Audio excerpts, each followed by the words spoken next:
All right.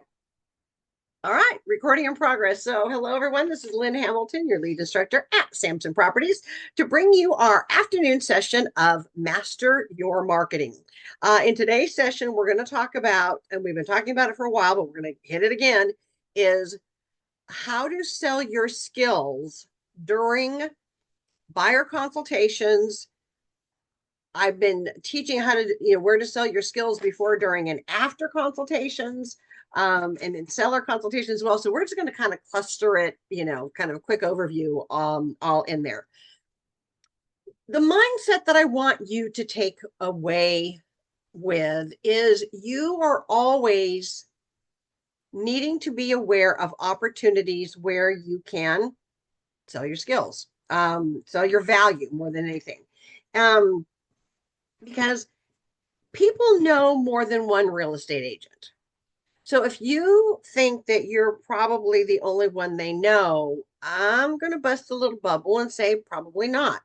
So what are you doing that is unique, that is different, and how is it being worded and presented? So let's take a deep dive into that one. When we talk about the before, the during, and the after the consultation, things that you are able to do before you actually meet with them is, again, this is where the monthly newsletter comes in handy, because you're selling your value. It ties back to, wait for it, you've never heard this one before, your mission statement. Your goal is to help them protect and maintain the value of that greatest asset. And if you're able to bring that information to them on a regular basis, just with a gentle little, when the day comes that the home no longer meets their needs and they need to consider a buy or a sell, that is when the hope is that you are top of mind and you will be their first choice. Now, guaranteed? Nope. Nope. I would love to say absolutely 100%, not a problem. But the reality is, sometimes people are just weird and they don't realize that you're worth $1 million.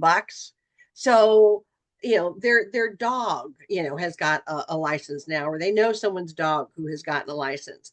So, yes, it's the numbers game. I mean, I wish I had a magic wand that I could just whip out and go bippity boppity boo, boom. Everything you say is going to be perfect to the right person. And everyone you asked, does the home still meet your needs? They're going to go, oh, as a matter of fact, no, it doesn't. Can you sell my house because I need to buy another one? I would love to see that happen to everyone constantly. But the truth is, it doesn't. So, yeah, I know. I wish we could do that too. Wouldn't that be great? We'd all be, crying all the way to the bank. But when you realize, and again, the foundation is when the home no longer meets their needs, you want to be top of mind. Now, I don't care how great the restaurant is around the corner from you. If I have just had Thanksgiving dinner, I don't want to go get something to eat. So it's not that I'm not hungry or I'll never be hungry. I'm just not hungry right now. So it's the same thing. This is a huge purchase, obviously, and it's catching them at the right time. Your marketing material will never be the, oh, honey, let's go ahead and sell the house and uproot our life and cost us, a lot of money. Because I think, Andy's probably wanting a transaction. So let's do that. It doesn't work like that. So it's understanding how people decide to buy or sell. In a market, when we had 2% interest, it was real easy to say, hey, do you know you could buy a bigger house and end up paying less, possibly? That was easy. But those markets hit about every 10 years and only hit for a little period of time. So that won't sustain a business. So the right mindset agents need to have is, my job is to help them protect the value of their home. So when the day comes that their home no longer meets their needs, I want to be top of mind because I brought value to them. I've helped them maintain the home. Deferred maintenance is not a marketing strategy. Denise, you know that one. So deferred maintenance is not a good plan because someday or eventually they will get to a point that the home no longer meets their needs and they need to sell. So does it make more sense to help them along the way, keeping it maintained, or not giving them any advice and guidance, waiting till the day comes that there's an emergency in their world and in their life, and now they find out they've got to list it for $10,000 or $20,000 less because they've got all this deferred maintenance and stuff that needs to be repaired and fixed. So when you think about it, your job that way, hopefully it'll create a little click of the aha moment. Yes, buying and selling. But gang, there is so much more to the job title that you have. Many of you have heard me say this, and I'm gonna keep saying it. You're expecting people to trust you with the biggest financial purchase of their life. Would you trust you? Would you hire you based off where your skills are at? Would you hire yourself to handle the real estate sell and buy? If not, step back and say, I know nothing about septic or wells. Maybe I need to find a little bit more education about septics and wells, or at least have contacts that can be my go-to source, because someday I'm going to come across someone who's got a septic or well, and I'm going to need to know something other than, I don't know, I don't have a clue. So you don't need to be the general contractor, obviously, but you do want to be savvy enough that you know how to share some basic information. We have in the past talked about the fact that you have the ability to financially ruin someone. You have the ability to bankrupt someone. You wouldn't want it done to you, so don't do it to somebody else. So all of these little pieces come creeping in to see, okay, how do I sell my value, even if I am scared to death and my little knees are knocking and I am just terrified of a 15-page contract? Sell your value. What is it you can bring to the table to help them protect and maintain the value of their greatest asset? You have free reports. They're all for you in the Cardinal Nest. Under resources, type in free reports. They're there. We've talked in Jumpstart Session 3 about building out your database and your service providers. Tap into your database and say, hey, I'm working on a project and I need your help. You can text them. You can email them. Heck, you can pick up the phone and call. Working on a project, I need your help. As I'm sure you could guess, I'm often asked for a recommendation of someone for plumbing, electrical, painting, whatever, regarding a house, because that's what I specialize in. Who have you used that A, you would use again, did a great job, and you would highly recommend?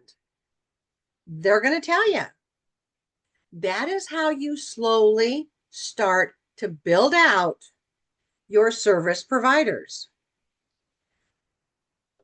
If you targeted one a week, heck, one a day for all I care, you would all of a sudden, in a matter of a couple of months, have 50 to 100 service providers who have been highly recommended, who have done a good job for someone that you knew, and they would absolutely recommend them. Now, hopefully, once you get that person's name, you reach out to them just to say, hey, I hear Denise and William used you for flooring. I know people with flooring, most of them are dirty. We may need to be buds because I would like to be able to refer my clientele over to you. Again, it's building that system around you that they now know that you've got these resources. You're a value now, in addition, and the other things go with it. So leveraging that out. Let's take a hit on that one. I always recommend it, because it's what I did, is around the 15th of the month, do a David, I see your puppy there. When you reach out, say, hey, Mr. Service Provider, I would love to have you as my featured vendor of the month. Ask them from their industry, what are the common tips or the common mistakes that homeowners make in maintaining the value of their home? Gang, they can tell you in a nano of a second because they know. And this is how you're going to learn even more. There was something, okay, way back when we had vacant homes, it was something about running the garbage disposal. And the question came up as to whether it should need to be run with cold water or hot water. Who ever thought these homes were sitting vacant?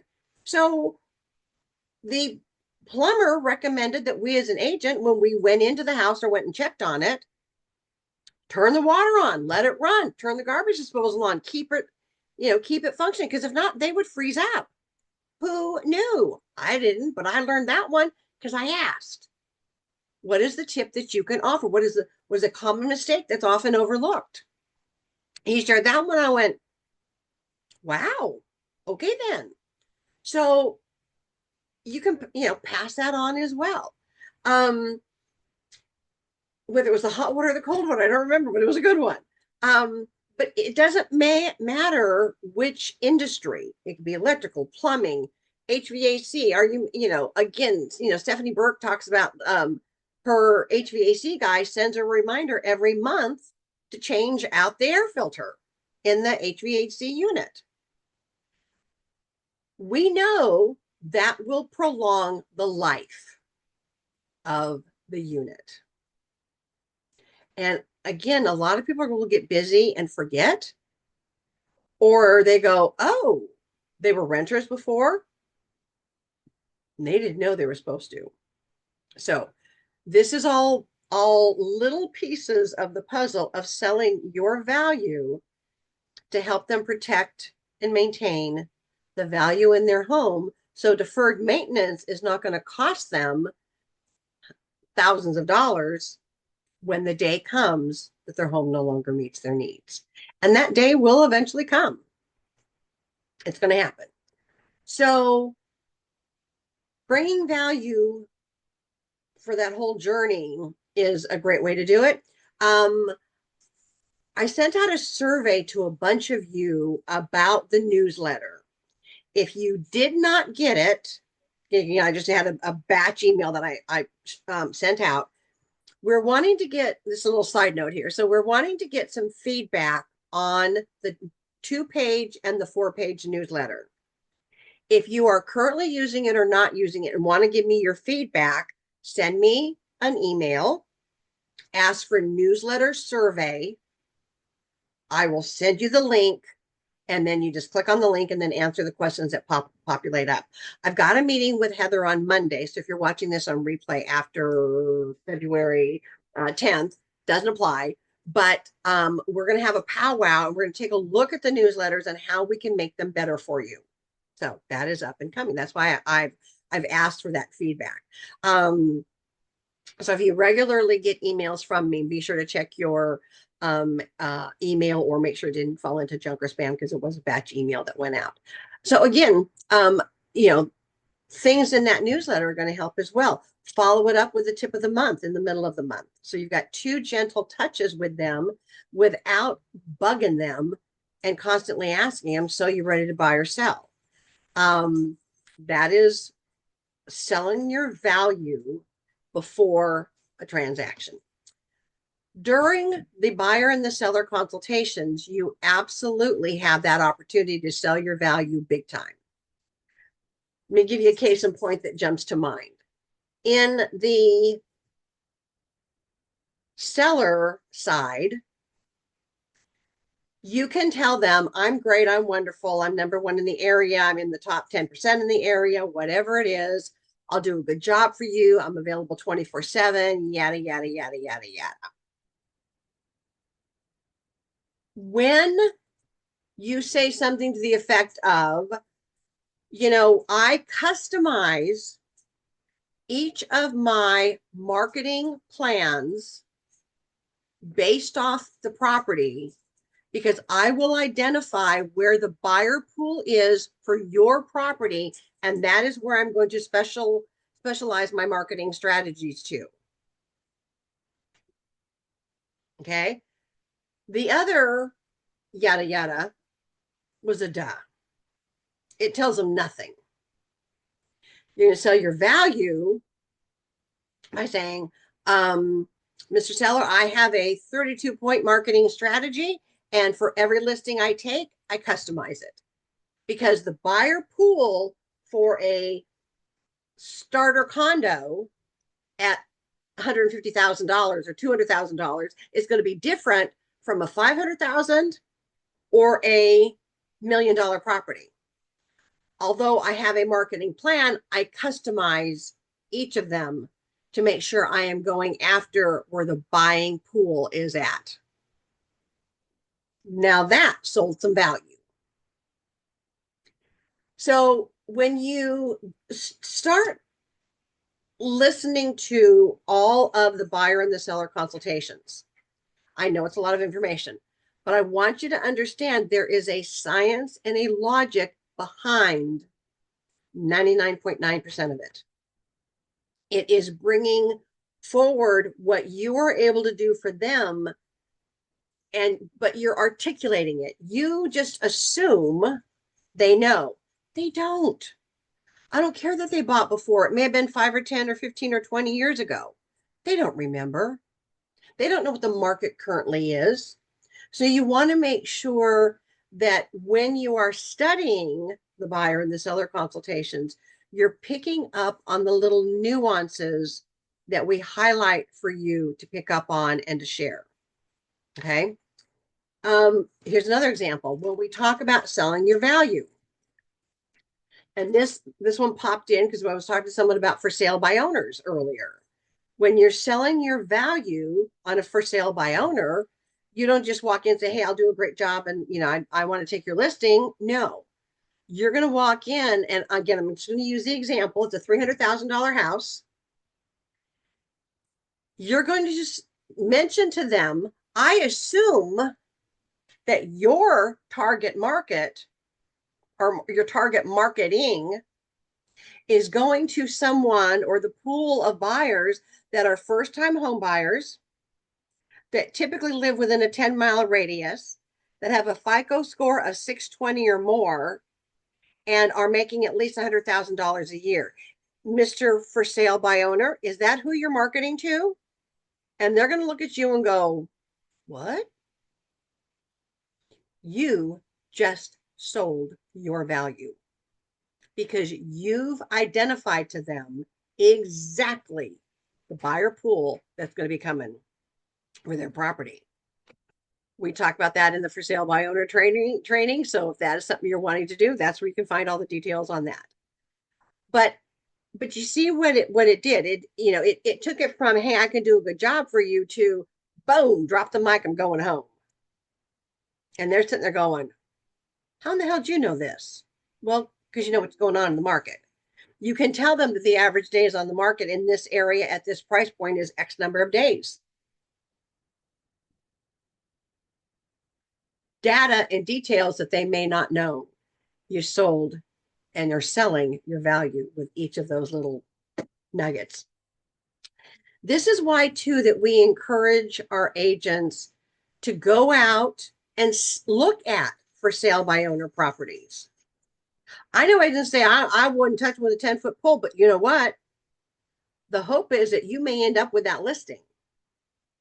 Your job as an agent is to know all of the properties that are potentially available for your buyer. And if you're going to poo-poo off a for sale by owner, you are not doing your due diligence to even look at it.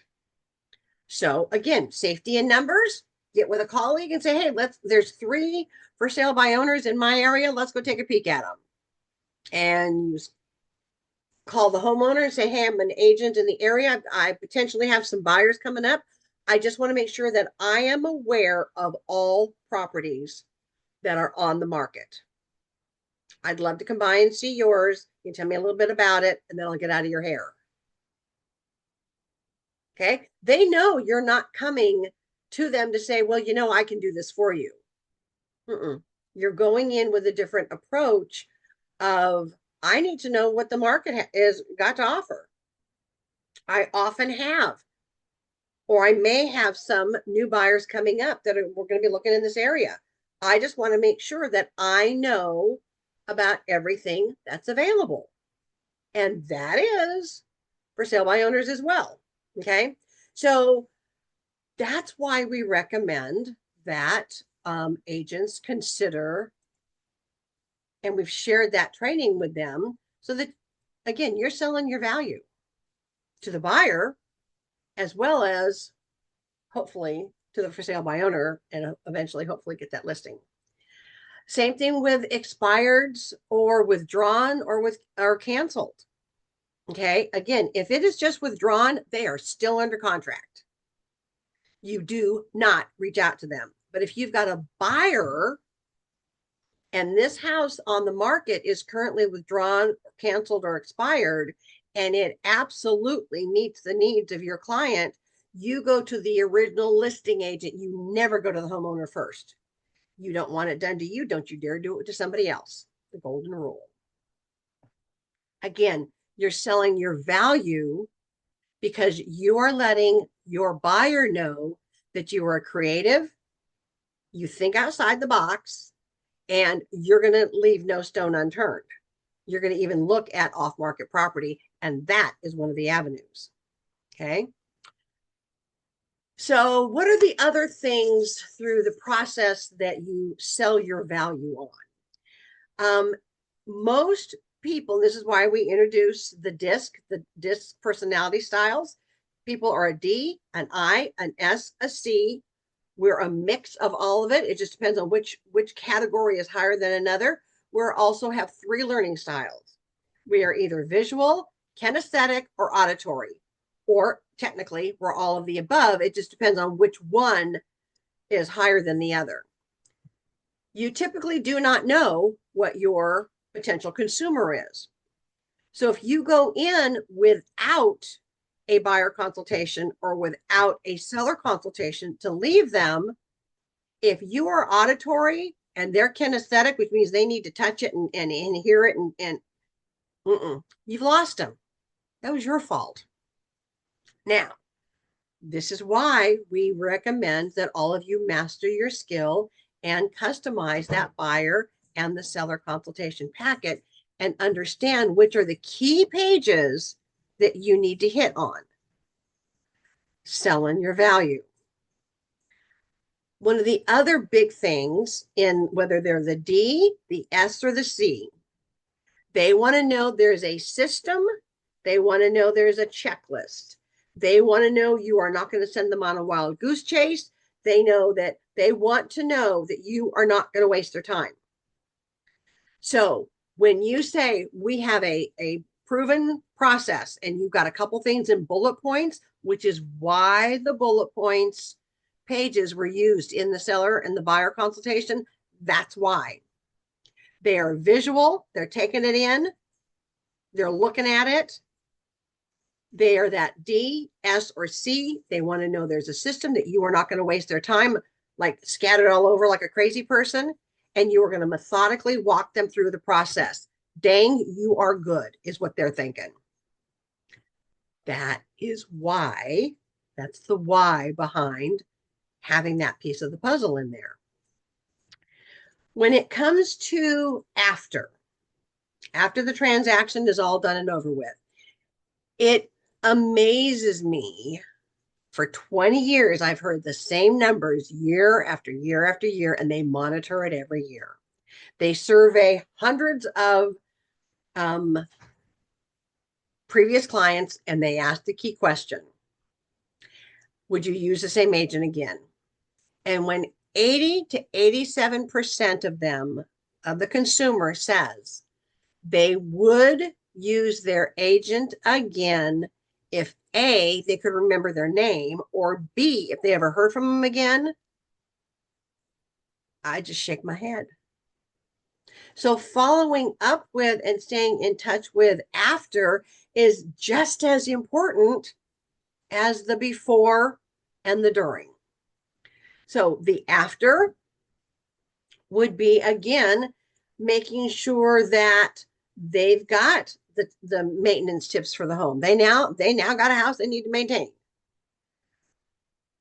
If you know they love gardening, spring is coming. If there's an article about something and you come across it, send it to them. I used to get Better Homes and Garden, and whenever there was an article in there that I thought of a client, I would rip it out, put a Post-it note on it, saw this, thought of you, wanted to share it, fold it up, put it in an envelope, and mail it off to them. Okay. In that one, they also had like the color palette of the day, where the paint colors and kind of the bluish or the grays or whatever the color palette thing they were doing for the month. I'd rip those suckers out, and I kept them. And then when a client said, "Oh yeah, we're thinking about redoing the kitchen or the family room," it's like, "Great, what color palette you thinking of going?" "Oh, well, that gray blue, I'm kind of liking that." Man, if I had a gray blue palette from that magazine, I'd grab that sucker, put a Post-it note on this, saw this in my magazine, thought of you, wanted to share it, fold it, stick it in an envelope, send it off. That was done. That gentle little touch point. The after can go even into annual client appreciation events. I know some agents love doing those, and absolutely, that's another great way to nurture that. You're staying in touch with them as well. Sending them an annual market snapshot or CMA based off, okay, so you bought at this price point. We're now kind of at this price point. Did you know that you just, got $30,000 worth of equity? That is a great touch point. It doesn't take that long to do. And if you've got past clients and you have not analyzed what month they closed in and have it in your calendar to do a CMA for them, you're dropping the ball. It will, if you've not done it and you need to go back and do it, it'll probably take you an 18-minute, 15 to 20-minute time block to go get that done. And just, hey, happy anniversary on your house. It's been 5 years. Who knew that time flew so fast? Here's an update of what's going on around the neighborhood. It doesn't have to be specific. And again, you can get those through a CMA through Bright. If that's where you pull your stuff, you can get it from RPR. You can get it from Core Present Present, which is part of Bold Trails now. There are several places that you can pull that basic information. Okay, it's just that little touch point with them. So that gives you some examples, shall we say, of touching base and selling your value before, during, and after. When agents often tell me I want to build my business out to repeat and referral business only, great. You better have a really big database, 3 to 500, but you better be taking care of them as well. Because if they only hear from you once a year, I'm sorry, you're not all that in a bag of chips to them. They are not going to remember you when that crisis happens, or they have a friend or a family member who's just had a crisis and has a property that needs to get sold. You are not top of mind anymore because you've dropped the ball. So make sure that you're, gently staying in touch with them as well. One of the great things, again, we go back to that newsletter. My God, I mean, can't go wrong with that. And no, you should not be writing your own newsletter. Now, now there are a few exceptions, I will say, because I know a couple of you who do a different newsletter that is phenomenal. It is color branded for you, and it is after 2 months, it is an absolute embedded.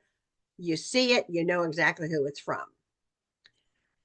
So you are staying top of mind. So when that day comes that life has changed for them, you are top of mind. So in thinking about other things that can be done after, again, the new, it's not new, but it's the personal marketing company. It's the 5-year follow-up program. I think it's $36 for 5 years. Now, I find a lot of agents that didn't know about it, but also they didn't do it because my guess, they're not planning or they're not thinking of being in business for 5 years.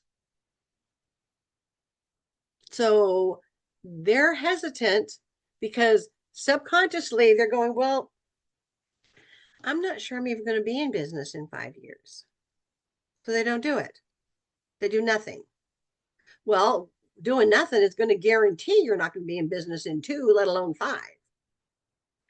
But that is a great option as well. It can be added. I think there's a little box that we can check on your commission distribution. I'll need to make sure that it's still on there because I know they changed the wording on it. I need to follow up, make sure that it's still there. And if not, you can add them yourself into your own footprint. And I say, if you're going to start that 5-year follow-up program, then make sure that you add yourself in there as well. So when you get yours, you know they're getting ready to get theirs. Again, twice a year, it's a little mini magazine, and twice a year is a postcard. So basically 1 a quarter.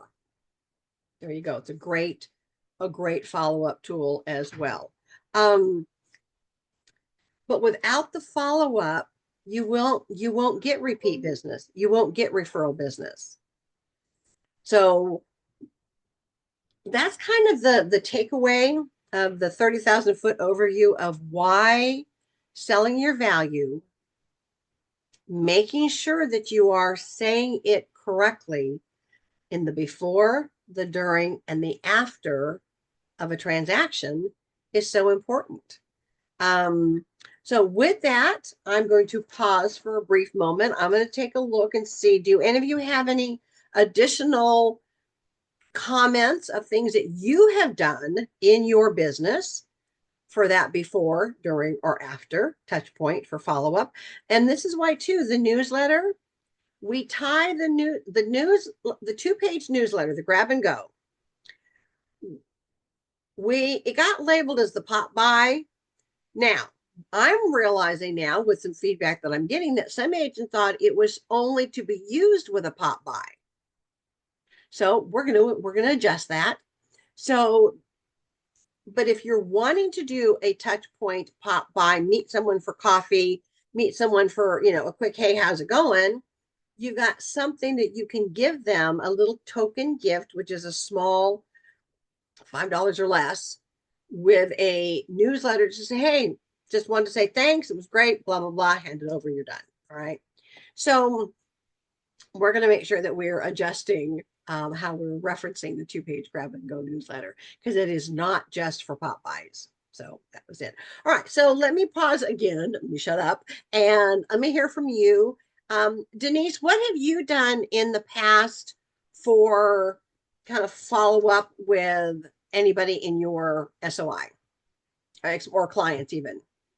I do the monthly newsletter, and I've been doing that for years. Even before the one here, I did it through Buffini. Hmm. I do my notes, and sometimes I do my calls. And I used to do Popeyes religiously during COVID. I kind of got bad, and I need to get back into it. But yeah, those are pretty much it.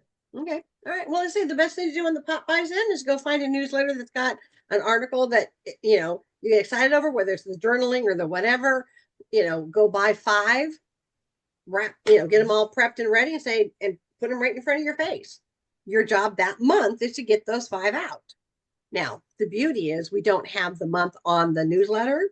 So if it rolls over to the next month, let's say we get snowed in for 3 weeks, you've got something that can be used the following month and roll over as well. But it's designed to just be that little, that little for you. So, okay. All right, Andy, let me hear from Andy. I know you are a seasoned agent. What have you done in a before, during, or after to sell your specific value? So I'm embarrassed to say that I am terrible at this stuff. Um, the during, of course, is pretty much easy, but the before and the after I am awful at. In fact, it would be an interest. I actually was talking to this lady that I recruited onto my team, and I said, "You would make a whole lot more money just by kicking me in the rear to make sure that I did the things that I was supposed to do and taking a referral fee than you would by going out on the street and building your own business." And so, yeah, the I wish I could give you something profound that I'm doing this and I'm doing that, but I'm doing very, in fact, maybe it's remarkable that I do what I do business wise, not doing what I should be doing. And just think what you would be doing if you were doing. So, Yeah, I mean, yes. And because of something that I mentioned in one of your last calls, I'm actually focusing in on that. Imagine what in the world I could be doing if I was doing what I was supposed to be doing. yeah, yeah. So, And okay. that's where, and thank you for being honest with us. I appreciate that. But that's where that comment often comes from is agents or clients would use the agent again if they heard from them or if they could remember their name. So you probably have lost a few that could have used you again or for the first time that have kind of slipped through the cracks. So Oh, I'm sure I've lost more than a few. Yes. Yes. you and I and your agent on your team need to have a powwow. So yeah. Okay. Okay. Sounds good. All right, Ken, thank you. Ken, I saw you had unmuted for a minute. Did you have something you wanted to share? Well, I tried something new. I send out a monthly newsletter and I primarily send emails to my contacts saying, hey, here's a new newsletter. And here's also a link to my website where the old ones are. But then last month in the email, I added a question. I said, I just put this new article in there. Let me know if you like it or not. So whether I should include it or drop it out and go back to where I was, and it picked up responses. I got, more people came back because, you asked them a question. Yes. One of the things I'm going to try, and I'm almost scared to mention it because there is some new software out that lets you completely generate artificial intelligence people that look just as real as you and me online here now.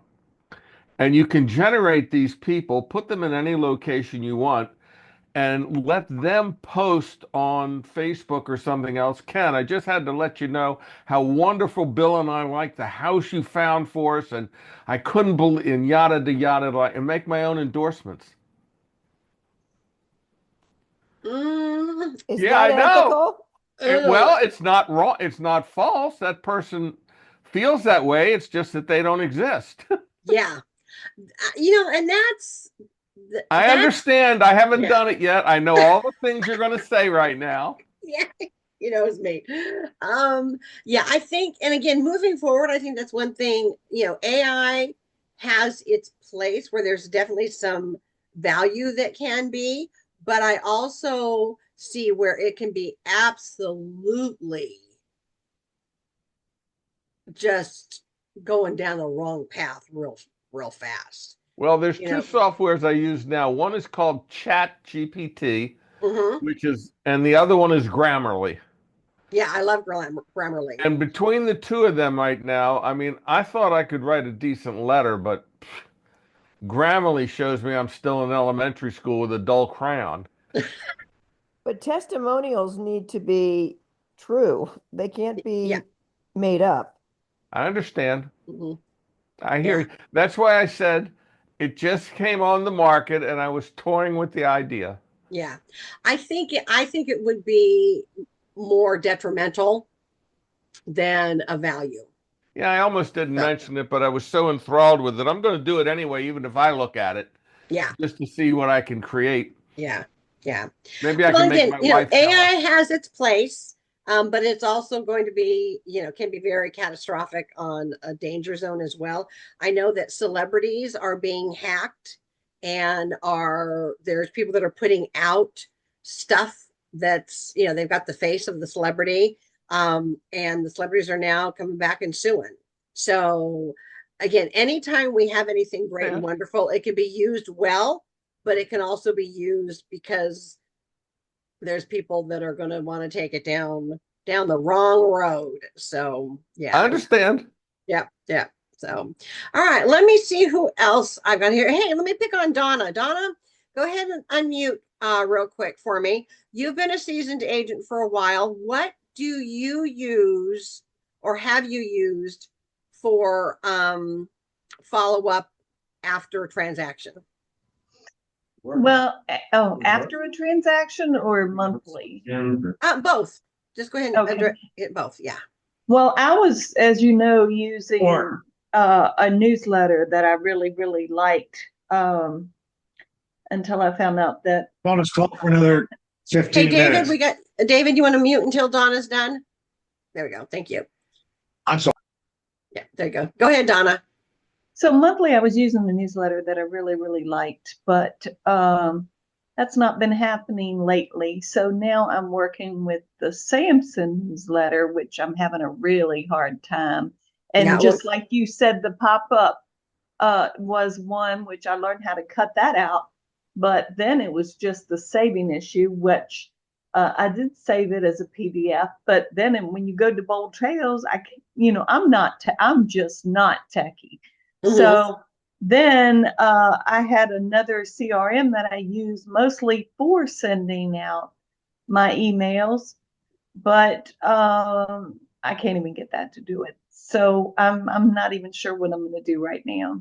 Okay, because I know you did have a really good one. And again, for those that don't know, we've had that new change in policy regarding using a free email to send out email blasts through a platform. Well, Donna got caught in that trap as she thought her newsletters were going out, only to discover that no, they weren't. So so she has since gone and has gotten her business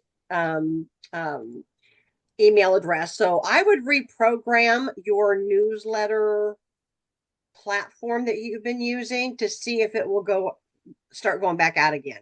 That's what I'm trying to do. Yeah. I was fooling around, and I have fooled around and got the Samson up, but I just can't seem to find it's all a matter of sending it out. And if I can't get it, I don't know. I just don't know right now. I've known Donna for many, many years, and the tech stuff, and that's why I picked on, not picked on her, but called her because I know that's been her stubbing her toe is some of the tech stuff. So I wanted to let you guys know that even a good seasoned agent still stubs their toe every once in a while. And but Oh Donna, my goodness. we'll get you through it. We will get you through it. Okay. I said Excuse it me. should not be this hard that and normally I just click and paste and it's, if I want to send something, it's good. But I've got to find out what's going on with this whole More Salts thing. It's just such a simple CRM and I love it. And at the top, you can put in all your transactions. It has a follow up. I mean, I know everybody likes or may like the bold trails. I don't know, but I really like More Salts. Yeah, I would. As I told you, stay with that one because you know it and you can make it sing and dance. I'll talk to you after or class at some point to make sure that if they have a tech support, you can say you should be able to go in and update your email address just by changing in your profile. So yeah, I've done that and I sent them a letter today. An email, not a letter, asking them what's going on, and then putting in my other email. So I'm waiting for their response, but hoping that I get this newsletter out this first week. Yeah. I'll let you know because I know you got me on your roster. So, okay. All right, my friends. Well, though, again, I just wanted to kind of let you see that, we're all stubbing our toe every once in a while, and it's okay. And again, Andy, love you dearly, but yeah, you've left a lot of business potentially on a back burner or fell through the cracks, and nothing would make me happier for those newer agents that are on the call today with us to learn from the seasoned agents' mistakes and what not to do as well. So thank you all for being bold and honest and straight out there for you. So hopefully this has given you, again, some insight and maybe a breath of fresh air that it's, we never get done. We're never done with the business. It's constantly, massaging it and adjusting it and what can we do to make it better. But having the foundation is going to be so critical. So again, if you're new into Samson, jumpstart sessions 1, 2, 3, and 4. Get your buyer consultation, get your seller consultation, get those down and master them and get the tasks done so that we can build off of it. If not, we got nothing to build on. So Andy, I see you got your hand up. What you got for me? Unmute. I don't lip read yet. There you go. Okay, so the fellow who said a moment ago, and I didn't catch his name, about basically creating a bot. Okay, and so there is a guy that I follow in the tech space, and his name is Dr. Peter Diamandis, and he created a bot that he calls a Peter bot. And because he's in the tech space, he could throw a lot of money at it and be sort of like ahead of the curve, right? And you can go onto YouTube and see a conversation that Peter Diamandis had with his Peter bot. And if you can imagine, Lynn, if you did a split screen and you had a Lynn bot, okay? And so first off, he's right that it is scary realistic. But you're also right that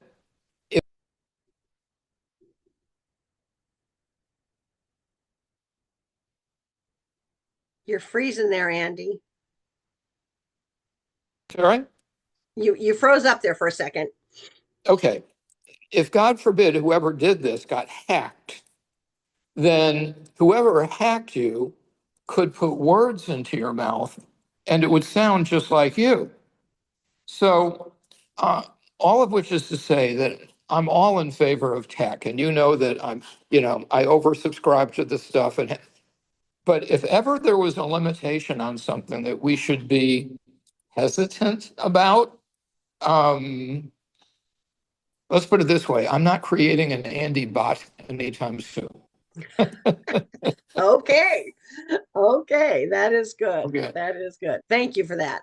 Okay, my friends, I am going to wind this down and let you go.